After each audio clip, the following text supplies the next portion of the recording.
Nestled in a quiet corner of the world, surrounded by rolling hills and sprawling fields, lay the village of Kalani. It was a place where life moved slowly, where the rhythm of the seasons guided every day. The air here was usually calm, filled with the scent of fresh earth and blooming wildflowers. But on this particular season, a different feeling hung over the village, a blend of eager anticipation and quiet unease. At the center of it all was Anna, a woman married to a man named Tali. She had been pregnant for an extraordinary 700 days, a length of time that defied everything the villagers understood about the natural order. People in Kalani couldn't stop talking about it. As Anna walked through the dirt paths, her belly stretched far beyond what seemed possible. Children would pause their games of tag or stone tossing to stare. Their wide eyes followed her, curious and a little afraid. The adults, too, whispered, among themselves, gathering in small groups by the well or under the shade of the old oak tree. Was this long pregnancy a sign of something holy, a blessing sent by the gods? Or was it a shadow of something darker, a warning they couldn't yet grasp? No one could agree, and the uncertainty gnawed at them. Anna, though, carried herself with a strength that seemed almost unearthly. She didn't shrink from the stares or the hushed voices. Often she could be found sitting in the village temple, a simple stone building with a thatched roof, her hands resting gently on her swollen stomach. Her eyes would close, and her lips would move faintly, as if speaking to someone unseen. Prayer was her refuge, a way to steady herself amid the storm of doubt swirling around her. By her side stood Tali, her husband. His face bore deep lines of worry, etched there by sleepless nights and endless questions. Yet his love for Anna never wavered. He was her rock, steady and sure, even as the village buzzed with speculation. Among the villagers was Alara, a midwife whose hands had brought countless babies into the world. She lived in a modest hut on the edge of Kalani, its walls lined with jars of dried herbs and woven baskets. One afternoon, as she shared a pot of tea with her young apprentice, Lila, the talk of Anna's 700-day pregnancy came up again. Alara set her clay cup down, her brow furrowing. "In all the years I've done this work," she said, her voice low and thoughtful, "I've never seen anything close to this. 700 days. It's beyond reason. Something big is coming. Lila, mark my words." Lila nodded, her eyes bright with curiosity, though she stayed silent, letting her teacher's words sink in. The village elders, a group of gray-haired men and women who met in a circle of wooden benches near the temple, felt the weight of this mystery too. They decided to bring it to King Niran, the ruler of Kalani. His palace wasn't grand by the standards of far-off cities, just a sturdy hall of stone and timber, but it was the heart of the village's leadership. Niran sat on a carved wooden throne, listening as the elders laid out their concerns. His advisors, a mix of scholars and priests, stood around him, their faces serious. The room grew tense as they debated. Some argued for patience, saying this could be a test of faith, a miracle in the making. Others shook their heads, their voices sharp with caution. "What if Anna's possessed?" one priest asked. "This could be a sign of trouble, something evil waiting to strike." King Niran rubbed his temples, caught between two sides. He'd known Anna and Tali for years. They were honest, hard-working people who paid their taxes and helped their neighbors. He couldn't imagine them as threats. But the facts were hard to ignore. 700 days was unnatural, and it unsettled everyone. The village had started to fracture, with arguments breaking out in the market or by the riverbank. Worse still, every night faint cries echoed through the darkness, sounds like infants wailing, though no one could find their source. It sent chills down spines and fueled the growing suspicion. Niran knew he had to act, or the fragile peace of Kalani might crumble. One evening, as the sun painted the sky orange, he summoned Anna and Tali to the palace. They stood before him, Anna's belly a silent testament to their ordeal, Tali's hand resting protectively on her shoulder. Niran's voice was firm but not unkind. "I can't ignore what's happening," he said. "These signs, the cries. Your pregnancy, they're tearing us apart. If your child isn't born in 60 days, I'll have no choice but to send you both away. The safety of Kalani comes first." Anna's eyes glistened with unshed tears, but she dipped her head in acceptance. She understood the king's duty, even if it broke her heart. Tali squeezed her shoulder, his jaw tight. As they stepped out of the palace and into the cool night, another ghostly cry drifted through the air, haunting and clear. Anna shivered, her hand pressing against her stomach. She knew what she carried wasn't ordinary. Not just one child, but twins. It was a secret she hadn't shared, a truth so strange it might unravel everything the village believed. One of those twins, she sensed, was different, touched by something beyond their world, ready to change Kalani in ways no one could predict. The couple exchanged a glance, their resolve hardening. They had 60 days to prove it, and time was already slipping away. Days passed, each one heavy with waiting. Then, on a morning when thick clouds blocked the sun, Anna felt a sharp pang ripple through her. She gripped Tali's arm, her breath catching. "It's starting," she whispered. Hope sparked in her chest. Maybe this was the moment they'd all been holding their breath for. Tali's face lit up with a mix of joy and fear. He hurried to hitch their old wooden cart to a donkey, then helped Anna settle onto a pile of blankets in the back. The ride to Alara's hut was bumpy. The dirt rode uneven beneath the wheels, but Anna barely noticed. Her focus was inward, on the life or lives stirring within her. Alara's home was ready when they arrived. The midwives, Alara, Lila, and a few older women with steady hands, had laid out clean cloths, bowls of water, and bundles of herbs. A fire crackled in the hearth, warming the small space. Anna's labor began in earnest, and it was grueling. Hours stretched into a full day, then another. The midwives chanted old songs, their voices rising and falling in a rhythm meant to ease the birth. They brewed teas from sage and chamomile, pressing the warm cups into Anna's trembling hands. But the baby wouldn't come. Anna's cries filled the hut, sharp and desperate, as each wave of pain crashed over her. Tali stayed by her side, his hands wrapped around hers, his own face twisting with every sound she made. Anna's mother, Maria, was there too, her gray hair pulled back, in a tight bun. She paced the room, her fingers working a string of prayer beads, muttering pleas to the gods. Her weathered face was tight with worry. She'd seen births before, but nothing like this. One day became 2, then 3. The midwives exchanged glances, their confidence fading. On the 4th day, Alara wiped sweat from her brow and turned to Tali. "I've never seen a labor last this long without a child," she said, her voice steady but strained. "Something's not right. We need to do more." Family members came and went, bringing bread, water, and quiet words of encouragement. But as the 7th day dawned, even the most hopeful among them felt their spirits sink. Alara pulled Tali aside, her eyes shadowed. "We've tried every trick we know, herbs, chants, everything. The baby won't move and Anna's getting weaker." Tali's chest tightened as he looked at his wife. Her skin was pale, her breath shallow, yet her eyes still burned with a fierce will.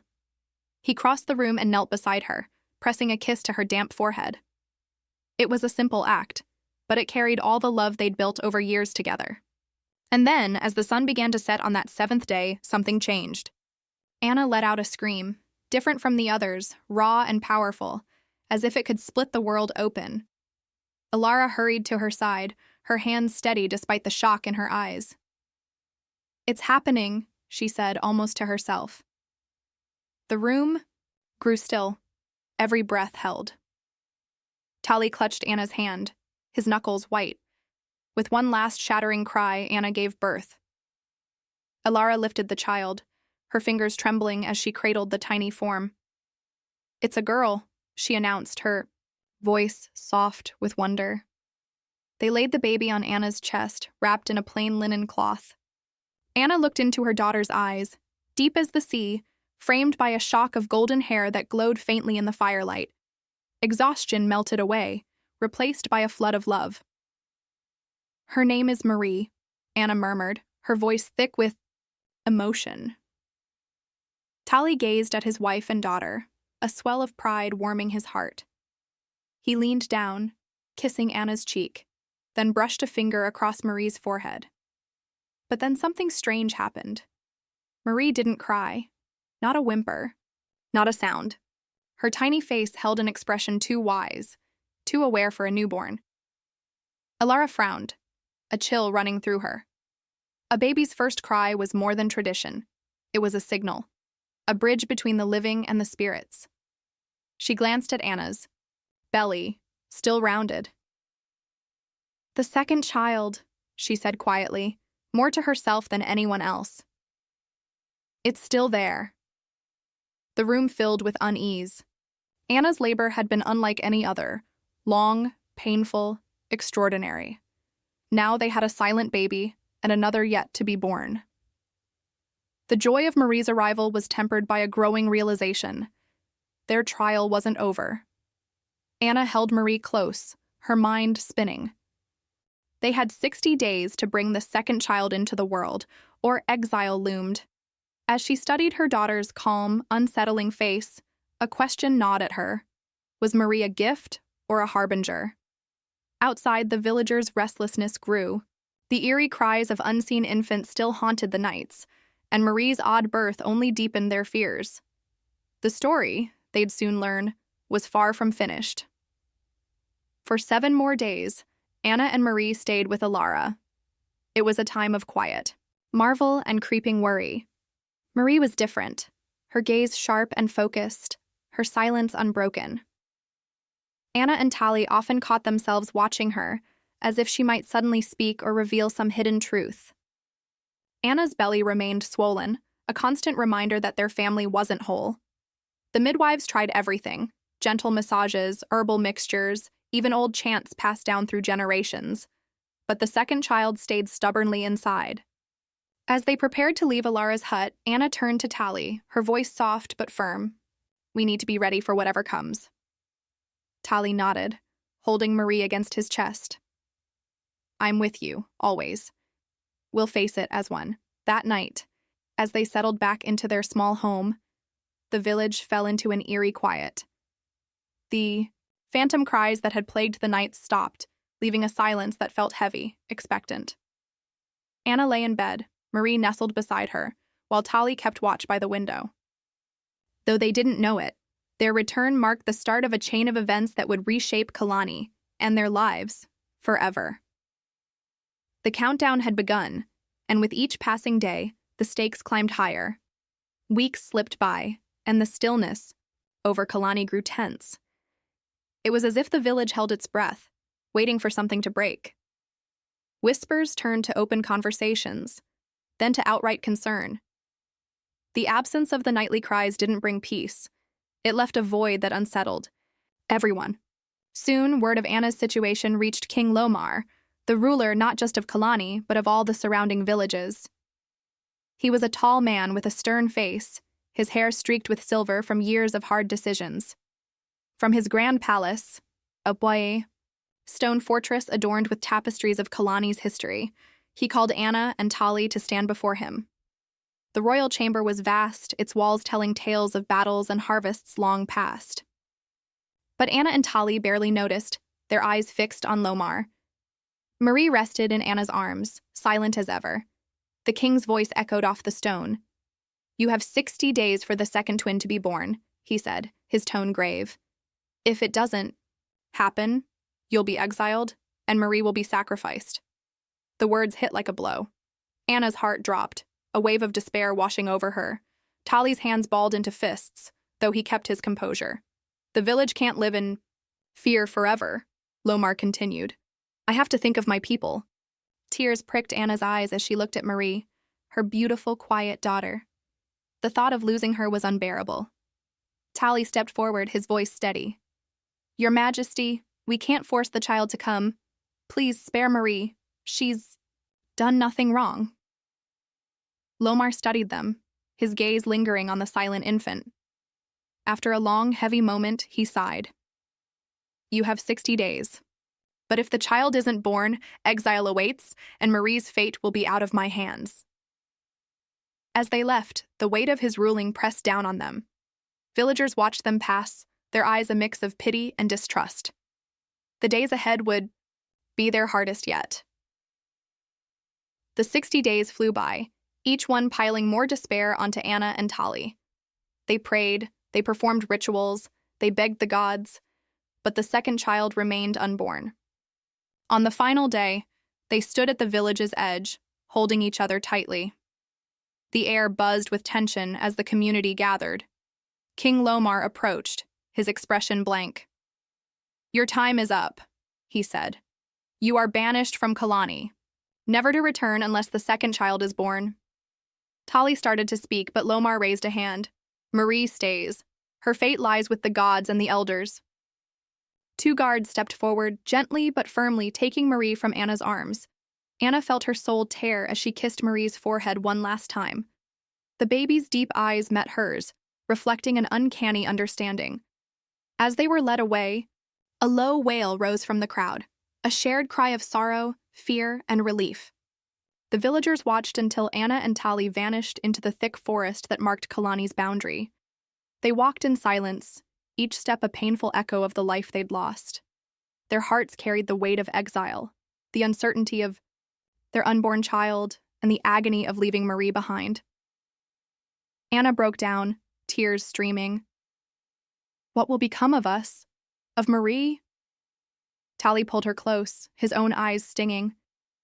"We'll find a way, Anna. We have to." The forest swallowed them, its dense trees and twisting paths a maze of shadows. Legends spoke of spirits and gods dwelling here, beings that could destroy or save. They found a small clearing and made camp. Tali gathered wood for a fire, while Anna prepared a simple meal from their scant supplies. They ate in silence, their thoughts consumed by Marie and the child still within Anna. That night, Tali stared into the flickering flames, unable to sleep. Anna lay beside him, her hand on her belly, her mind alert. Suddenly, a haunting cry pierced the forest. Not an animal, but something almost human. They sat up, eyes wide. "Did you hear that?" Anna whispered, clutching Tali's arm. "Yes," he said, peering into the dark. "It sounded like a baby." "Could it be our child, calling to us?" Anna asked, tears brimming. They listened, but the sound didn't return. The forest fell silent again, heavy and watchful. "We have to keep going," Tali said, breaking the quiet. "If there's an answer, it's deeper in." Anna nodded, her resolve firming. For Marie, for their unborn child, for themselves, they'd press on. At dawn, they packed up and moved forward, the forest seeming to guide them, unaware that back in Kalani, Marie's execution day had dawned. In the village square, a grim stillness settled. Villagers stood around a wooden platform, heads bowed, faces drawn. Marie lay in a small cradle, her eyes wide and unblinking. King Lomar stood to the side, his regal mask hiding a flicker of pain. Elder Lona, bent with age and draped in ceremonial robes, climbed the platform. Her voice shook as she recited the ancient words of sacrifice, calling on the gods for favor. Tears streaked many faces. Even those who'd once demanded action found no joy in this. As Lona raised her arms for the final step, thunder rolled in the distance. Dark clouds gathered, blotting out the sun. A cold wind swept through, followed by rain, first drops, then a torrent, the heaviest Kalani had seen in 3 years. Then Marie cried, her first sound loud and fierce, as if reaching across the miles. In the forest, Anna gasped, clutching her belly. "It's time," she said, her voice trembling. Tali helped her to the ground as rain fell there too. The sky roared with thunder and lightning as if the gods watched. With one final wrenching push, Anna gave birth. Tali lifted the child, a boy, his cries blending with the storm. "Mark," Anna named him, her voice faint but full of awe. At that moment in the village, the rain softened to a drizzle, then stopped. Elder Lona lowered her arms, meeting Lomar's gaze. "A sign," he said, his voice carrying. "The gods have spoken. The sacrifice is paused." Anna cradled Mark, her strength returning. "We have to go back for Marie," she said, resolute. With their son in a makeshift sling, they raced through the wet forest, Marie's cries pulling them home. They burst into Kalani, soaked and mud-streaked, Mark wailing in Anna's arms. Villagers froze, stunned by the sight of a second child. They reached the platform as Lona prepared to set a new date. "Stop!" Anna shouted. "Marie has a twin! Mark!" His cries cut through the air, and Marie stopped. She smiled, her first, gazing at her brother. Lomar stepped forward, visibly shaken. "By the gods, this family is spared. The rain and Mark, whom we'll call Java, meaning redemption, prove our salvation." The crowd cheered, tears mixing with the fading rain. Anna and Tali held their twins, their family complete. Marie and Java had saved not just them, but all of Kalani. Years later, the village flourished, fields green, rivers full, joy abundant. The twins' happiness seemed to bless the land. Anna and Tali became elders, respected and wise. As king, Lomar's reign ended. He named Java the new king. "His life redeemed us," he said. Java took the throne, Marie at his side, their parents watching with pride. Their journey, fear, loss, miracles, led to this radiant moment. Thanks for joining this heartfelt story. If it moved you, hit that like button and subscribe. Here's a question. If your happiness shaped a community's fate, how would it change you? Share below. We'd love your thoughts.